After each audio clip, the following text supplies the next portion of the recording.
प्रस्तुत सामग्री मिथुन राशि यानी जेमिनी के व्यक्तित्व, उपयुक्त करियर और वैदिक तथा पश्चिमी ज्योतिष के विभिन्न पहलुओं का एक बेहद विस्तृत और ज्ञानवर्धक संकलन है। आइए बिना समय गवाए सीधे इस बात पर आते हैं कि इस बेहतरीन सामग्री को और भी अधिक प्रभावशाली और सुसंगत कैसे बनाया जा सकता है।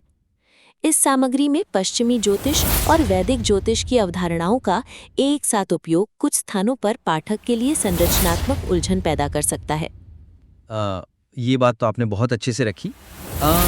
मैं सोच रहा था कि क्या हमने इस पर विचार किया है कि जब कोई आम रीडर इस सामग्री को पढ़ रहा होता है तो उसके दिमाग में एग्जैक्टली क्या चल रहा होता है, क्योंकि लेखक ने इस विषय पर जो डीप रिसर्च की है वो तो मतलब हर एक लाइन से झलक रही है। जानकारी की कोई कमी नहीं है इस ड्राफ्ट में। बिल्कुल कोई कमी नहीं है। हाँ, तो प्रॉब्लम यह है कि ड्राफ्ट बिना किसी स्पष्ट चेतावनी या किसी क्लियर विभाजन के दो बिल्कुल अलग अलग एस्ट्रोलॉजिकल प्रणालियों के बीच बस झूलता रहता है। मतलब एक पल में आप कुछ पढ़ रहे हैं और दूसरे ही पल गियर शिफ्ट हो जाता है। सही कहा आपने। और इन नोट्स को देखकर जो मुझे समझ आ रहा है वो ये है कि लेखक का इंटेंशन शायद रीडर को ज़्यादा से ज़्यादा जानकारी देने का है, लेकिन एक राइटर के तौर पर हमें ये समझना होगा कि रीडर हमेशा एक स्मूथ फ्लो की उम्मीद करता है। अभी हो ये रहा है कि एक तरफ हम देखते हैं कि पश्चिमी सन साइन यानी सूर्य राशि की बातें हो रही हैं। पैराग्राफ में 21 मई से 20 जून की तिथियों का जिक्र है और वायु तत्व की बात हो रही है, और टैरो कार्ड्स के द लवर्स कार्ड का रेफरेंस भी दिया गया है। ये सब पूरी तरह से वेस्टर्न एस्ट्रोलॉजी का ढांचा है। रीडर इस ढांचे में सेटल होता ही है कि अचानक से बिना किसी कॉन्टेक्स्ट के भारतीय चंद्र राशि की एंट्री हो जाती है। एग्जैक्टली। तो क्या यहाँ इस बात का रिस्क नहीं है कि सिर्फ बहुत सारी डीप इन्फॉर्मेशन एक साथ डाल देने से हम रीडर के अटेंशन को पूरी तरह से खो सकते हैं? मेरा मतलब है कि आप वायु तत्व और ग्रीक कॉन्सेप्ट्स पढ़ रहे हैं और अगली ही लाइन में राइटर मृगशिरा, आर्द्रा, पुनर्वसु जैसे विशिष्ट नक्षत्रों और नामकरण के अक्षरों जैसे कि क, ख, घ की बात करने लगता है। हाँ, और जो पाठक शायद सिर्फ मिथुन राशि के बेसिक ट्रेट समझने आया था वो एकदम से लॉस्ट फील करेगा। देखिए, पश्चिमी ज्योतिष मुख्य रूप से सूर्य के चारों ओर पृथ्वी के घूमने और सीजन्स पर आधारित है, जबकि वैदिक ज्योतिष पूरी तरह से चंद्रमा की स्थिति और बहुत ही कैलकुलेटेड नक्षत्रों पर निर्भर करता है। इन दोनों को एक ही पैराग्राफ में या बिना किसी बाउंड्री के मिला देने से राइटर का जो मूल तर्क है वो थोड़ा कमजोर हो जाता है। रीडर को लगता है कि ये दो अलग अलग लेख हैं जिन्हें गलती से एक साथ जोड़ दिया गया है। ये पॉइंट मेक सेंस, लेकिन क्या इस बात के लिए कोई काउंटर आर्ग्यूमेंट हो सकता है कि राइटर शायद इन दोनों को एक ही सिक्के के दो पहलू की तरह दिखाना चाहता है? शायद वो ये जताना चाहता हो कि चाहे आप वेस्टर्न नज़रिए से देखें या वैदिक नज़रिए से, मिथुन राशि की जो कोर ऊर्जा है वो बिल्कुल सेम है। मैं देख रही हूँ कि राइटर यहाँ क्या अचीव करना चाहता है, और ये एक बहुत ही वैलिड पॉइंट है। लेकिन उस एक ही सिक्के वाले कॉन्सेप्ट को काम कराने के लिए भी आपको पाठक को बताना पड़ेगा कि आप सिक्का पलट रहे हैं। हाँ, ये तो है। चलिए देखते हैं कि हम इसे और मजबूत कैसे कर सकते हैं। मेरी नज़र में इसका सबसे ठोस सुझाव ये है कि पश्चिमी और वैदिक ज्योतिष के दृष्टिकोणों को स्पष्ट रूप से अलग अलग खंडों में या सेक्शंस में विभाजित कर दिया जाए, या फिर अगर राइटर इन्हें एक साथ ही रखना चाहता है तो शुरुआत में ही एक बहुत ही मजबूत तुलनात्मक ढांचा तैयार करना होगा। पाठक को ये स्पष्ट करना चाहिए कि ये दोनों अलग अलग प्रणालियां हैं जो एक ही ऊर्जा को अलग अलग नजरिए से देखती हैं। तो इसी चर्चा को अगर हम आगे बढ़ाएं तो क्या हो अगर हम इसे एक बहुत ही स्ट्रक्चर्ड लेआउट दें? कंक्रीट एग्जाम्पल्स की बात करें तो राइटर अपनी सामग्री को पुनर्व्यवस्थित करके पश्चिमी दृष्टिकोण नामक एक एकदम क्लियर अनुभाग बना सकता है। बिल्कुल। इस सेक्शन में वो सिर्फ ग्रीक तत्वों की बात करे, मिथुन का जो वायु तत्व होना है या बुध ग्रह का जो संचार और इंटेलेक्ट से जुड़ा पश्चिमी प्रभाव है, और वो 21 मई से 20 जून वाला जो कैलेंडर है, वो सब कुछ इसी सेक्शन में आना चाहिए। इससे पाठक के दिमाग में एक साफ सुथरा मेंटल मॉडल बन जाएगा। मुझे इस हिस्से में जो बात वाकई पसंद आई वो ये है कि ऐसा करने से वो जो संरचनात्मक उलझन है वो खत्म हो जाती है, और फिर एक बार जब वेस्टर्न मॉडल सेट हो जाए तब राइटर वैदिक दृष्टिकोण या मिथुन राशि के नाम से एक नया सेक्शन शुरू कर सकता है। इस वैदिक सेक्शन में वो नक्षत्रों की गहराई में जा सकता है।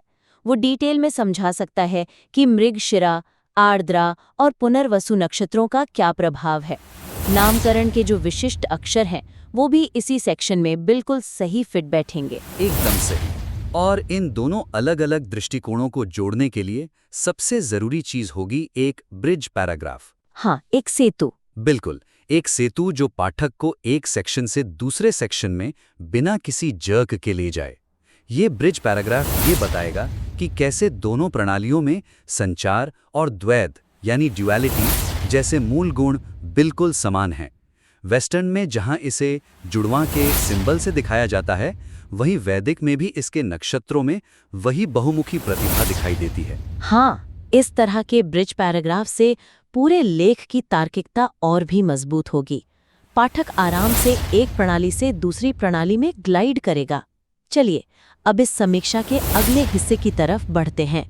सामग्री में शामिल की गई प्रसिद्ध हस्तियों के उदाहरण एक सूची की तरह प्रतीत होते हैं, जो मिथुन राशि के विशिष्ट गुणों की गहराई को पूरी तरह से प्रमाणित नहीं करते। ये बहुत ही इंटरेस्टिंग ऑब्जर्वेशन है।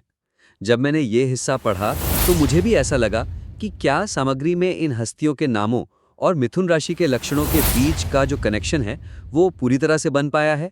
अभी जो कमजोरी मुझे नजर आ रही है वो ये है कि ड्राफ्ट में सोनम कपूर, करण जौहर, आर माधवन, अन्ना हजारे और शिल्पा शेट्टी जैसी हस्तियों का उल्लेख बहुत अच्छी तरह से किया गया है, लेकिन उनके जीवन या करियर की सफलताओं को मिथुन राशि की विशिष्ट विशेषताओं के साथ विश्लेषणात्मक रूप से नहीं जोड़ा गया है। बिल्कुल, ये केवल ये बताता है कि वो मिथुन राशि के हैं, लेकिन ये नहीं बताता कि मिथुन राशि होने से उनके काम पर क्या प्रभाव पड़ा। ये सो व्हाट यानी तो क्या का प्रश्न अनुत्तरित छोड़ देता है। हाँ, ये सो वर्ड वाला फैक्टर बहुत मिसिंग लगा मुझे भी। की होती है। लेकिन जब सेलिब्रिटीज की बात आती है तो राइटर सिर्फ नाम लिखकर आगे बढ़ जाता है। एक इतने डीप रिसर्च वाले लेख में ये चीज अधूरी नहीं रहनी चाहिए। मैं एग्री करता हूँ, लेकिन क्या ऐसा नहीं हो सकता कि राइटर ये सोच रहा हो कि ये नाम इतने फेमस हैं कि पाठक खुद ही उनके काम और उनकी राशि के गुणों को जोड़ लेगा? एक हद तक शायद हाँ, लेकिन एक अच्छे राइटर को कभी भी उस कनेक्शन को बनाने का काम पाठक पर नहीं छोड़ना चाहिए। उसे खुद वो डॉट्स कनेक्ट करने चाहिए। इसलिए सुधार के लिए मेरा सुझाव ये है कि इन प्रसिद्ध नामों को केवल उदाहरण के रूप में सूचीबद्ध करने के बजाय उन्हें केस स्टडीज के रूप में उपयोग किया जाए। लेखक को ये दिखाना चाहिए कि मिथुन राशि के जो गुण पहले पैराग्राफ में बताए गए हैं वे इन हस्तियों के वास्तविक जीवन में कैसे साकार होते हैं। ये एक बहुत ही सॉलिड सुझाव है। अगर हम इसे कॉन्क्रीट एग्जाम्पल्स के नज़रिए से देखें तो करण जौहर के उदाहरण का विस्तार करते हुए स्पष्ट रूप से जोड़ा जा सकता है कि कैसे उनका मशहूर टॉक शो कॉफी विद करण और उनकी फिल्म मेकिंग मिथुन राशि के उत्कृष्ट संचार और नेटवर्किंग कौशल का सीधा परिणाम है। बिल्कुल, बुध के प्रभाव की वजह से ही उनमें वो गजब की नेटवर्किंग एबिलिटी है। हाँ, और वो इंडस्ट्री के हर इंसान से कनेक्ट कर सकते हैं। ये जेमिनी का एक बहुत ही क्लासिक गुण है। और जैसे ही राइटर ये बात लिखता है, पाठक को तुरंत समझ आ जाता है कि सिद्धांत और वास्तविकता के बीच का सीधा संबंध क्या है। एकदम सही। इसी तरह सोनम कपूर के मामले में ये स्पष्ट करना चाहिए कि कैसे फैशन में उनका लगातार खुद को बदलना और उनकी बहुमुखी प्रतिभा सीधे तौर पर मिथुन राशि के वायु तत्व और लचीलेपन को दर्शाती है। वायु कभी एक जगह नहीं ठहरती, वो हमेशा नई दिशाओं में बहती है। फैशन इंडस्ट्री में उनका जो री इन्वेंशन है वो इसी अडेप्टेबिलिटी का सबूत है। बहुत खूब। और आर माधवन का उदाहरण भी एक बहुत स्ट्रॉन्ग केस स्टडी बन सकता है। जब राइटर थ्योरी को इन रियल लाइफ अचीवमेंट्स के साथ एनालाइज करेगा तो पाठक को लगेगा कि वो कोई आम सूची नहीं बल्कि एक गहरा एनालिसिस पढ़ रहा है। मैं पूरी तरह से सहमत हूँ। जब आप सो व्हाट का जवाब देते हैं तो आपके राइटिंग की प्रासंगिकता बहुत बढ़ जाती है। अब इस चर्चा में एक और ऐसा एरिया है जिस पर हमें बात करनी चाहिए और वो है इस पूरे लेख का लहजा और शैली। मिथुन राशि की कमजोरियों को जिस सीधे और नकारात्मक ढंग से प्रस्तुत किया गया है वह बाकी सामग्री के उत्साहवर्धक और सकारात्मक स्वर के साथ मेल नहीं खाता। ये बहुत ही क्रिटिकल पॉइंट है। और जब हम टोन या लहजे की बात करते हैं तो अक्सर राइटर को पता भी नहीं चलता कि कब उसकी टोन शिफ्ट हो गई। क्या यहाँ इस बात का रिस्क है कि इस अचानक आए टोन शिफ्ट की वजह से पाठक खुद को आहत महसूस करे? बिल्कुल रिस्क है। क्योंकि देखिए, जब राइटर करियर जैसे जर्नलिस्ट, इवेंट मैनेजर, टीचर और रिश्तों वाले खंड की बात कर रहा था तो लेखक का लहजा बहुत ही सकारात्मक, सशक्त और उत्साहवर्धक था। पाठक खुद को बहुत स्पेशल फील कर रहा होता है।